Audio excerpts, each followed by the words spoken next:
ఒక పిచ్చోడికి అధికారం ఇస్తే ఎలా ఉంటుందో 2014-19 మధ్యన 2019 కట్ చేసి 24 మధ్యన మనందరం చూసాం, అనుభవించాం.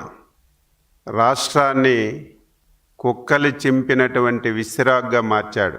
ఇప్పుడు ఆ పిచ్చోడు ప్రతిపక్ష హోదా ఇమ్మని అడుగుతున్నాడు అన్నట్టుగా మాట్లాడడం ప్రారంభించాడు. ఆయనకు అలవాటు అయిపోయింది.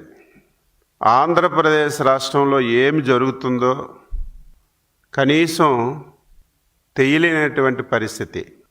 వారంలో ఒకరోజు రావడం, పూర్తిగా అబద్ధాలు మాట్లాడడం, మళ్ళీ బెంగళూరు వెళ్ళిపోవడం 16 మాసాలుగా ఆనవాయితీగా జరుగుతుంది. నిన్న సమావేశంలో చూస్తే 2 విషయాలు ప్రధానంగా తీసుకున్నాడు. ఒకటి మెడికల్ కాలేజీలు, 2 రైతు సమస్యలు.